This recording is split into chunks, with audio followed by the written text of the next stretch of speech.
అందరికీ నమస్తే అండి. Welcome to my channel real talks with Soni. పశ్చిమ గోదావరి జిల్లా పాలెంకి చెందిన అనూష అనే ఒక అమ్మాయికి ఒక 5 ఏళ్ల క్రితం దగ్గర బంధువైన వెంకన్న బాబుతో వివాహం జరిగింది. వాళ్ళకి ఇద్దరికి కూడా 4.5 ఏళ్ల బాబు కూడా ఉన్నాడు. అయితే అతను సాఫ్ట్వేర్ ఇంజనీర్ కావడంతో హైదరాబాద్లో కుకట్పల్లిలో ఆయన జాబ్ చేస్తున్నాడు. జాబ్ రీత్యా వాళ్ళు కేపీహెచ్పిలో నివాసం ఉంటున్నారు. అయితే ఆమె ఇంటి నుంచి ఉద్యోగం చేయాలనే ఆశ ఆమెకి ఎప్పటి నుంచో ఉండిందంట. ఒకరోజు టెలిగ్రామ్లో ఒక యాడ్ చూసింది, వర్క్ ఫ్రమ్ హోమ్ అనేసి. ఆ లింక్ ఓపెన్ చేసి అందులోకి వెళ్తే వాళ్ళు ఇలా మీరు ₹1000 కడితే మీకు వర్క్ ఫ్రమ్ హోమ్ జాబ్ ఇస్తామనేసి వాళ్ళు నమ్మించారు. ఈమె పాపం వెనక ముందు ఆలోచించుకోకుండా ₹1000 కట్టేసింది. కట్టేస్తే వాళ్ళు 7,000 మీకు వచ్చినట్టు వాళ్ళు చూపించారంట. కానీ ఆ అమౌంట్ అయితే ఈమె అకౌంట్లోకి రాలేదు. కానీ 7,000 మీకు వచ్చాయి, కానీ ఈ డబ్బులు రావాలంటే మీరు మరింత కొన్ని టాస్క్లు చేయాల్సి ఉంటుంది అని చెప్పారు. ఈమె ఆ అమౌంట్ అంటే తను అనుకున్న దానికంటే ఎక్కువ అమౌంట్, నేను ₹1000 పెడితే 7,000 వచ్చినాయి అనేసి ఆశతో ఆమె డబ్బులు పెట్టడానికి ఇంట్రెస్ట్ చూపించింది. 30,000 కట్టేసింది. మళ్ళాను కట్టేసినా కూడా తనకి అమౌంట్ అనేది ఏం రాలేదు. వాళ్ళని అడిగితే లేదండి, మీరు ఇంకొన్ని టాస్కులు చేయాలి, అప్పుడే మీకు పూర్తి అమౌంట్ మీకు వస్తుందని వాళ్ళు నమ్మించారు. ఈమె అప్పటికే 30,000 కట్టేసింది. సరే ఇంకా మనం వెనక్కి వెళ్ళలేము అనుకుని ఏదైతే అయిందిలే అనేసి ఆ డబ్బులు, మిగతా డబ్బులు కూడా కట్టడానికి ఇంట్రెస్ట్ చూపించింది ఆమె.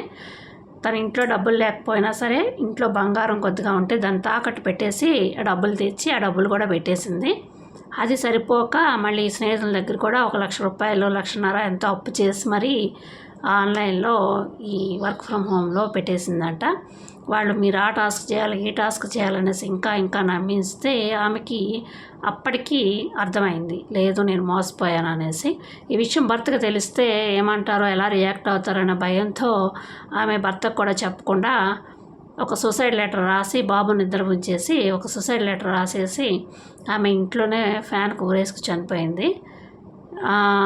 ఆ బాబు పాపం నిద్రపోయాడు, ఆమె ఊరేసుకు చనిపోయింది. ఆమె చనిపోతూ కూడా ఒక లెటర్ రాసింది కదా, ఆ లెటర్లో ఆమె ఎలా మోసపోయింది, ఎంత మోసపోయింది, ఎంత నష్టపోయింది, వాళ్ళు ఏం చెప్పి నమ్మించారు అనేసి మొత్తం అంతా కూడా తనకు జరిగినవన్నీ కూడా రాసి పెట్టింది.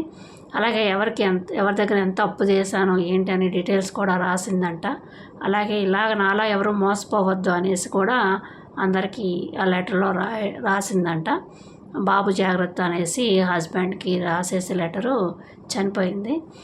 ఇక్కడ మనం చెప్పుకోవాల్సింది, ఇలా ఆన్లైన్లో మోసాలు నిత్యం జరుగుతూనే ఉన్నాయండి. సైబర్ నేరాలు ఎక్కువ అయిపోతున్నాయి.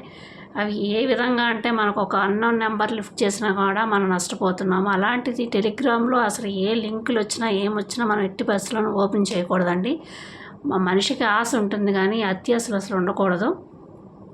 ఈ వర్క్ ఫ్రమ్ హోమ్ అంటే భర్త ఎలాగో ఆఫీస్కి వెళ్తున్నాడు, నేను ఇంట్లో ఖాళీగానే ఉంటున్నాను కదా, ఏదో జాబ్ చేసుకుందాం అనే పాపం ఆమె ఆశపడింది. కానీ అది తన ప్రాణాలని తీసేసింది.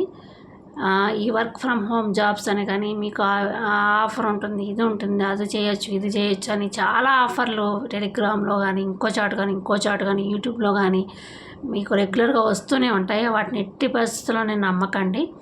ఇలా టెలిగ్రామ్లో వచ్చేవి అసలు లింకులు కూడా మీరు ఓపెన్ చేయకూడదు. సైబర్ నేరాలు చాలా ఎక్కువగా ఉన్నాయండి. మీరు 1కి 10 సార్లు ఆలోచించుకోండి ఏది చేసినా కానీ. ఆమె చేసిన చిన్న పొరపాటు వల్ల తన ప్రాణాలనే తీసేసుకుంది.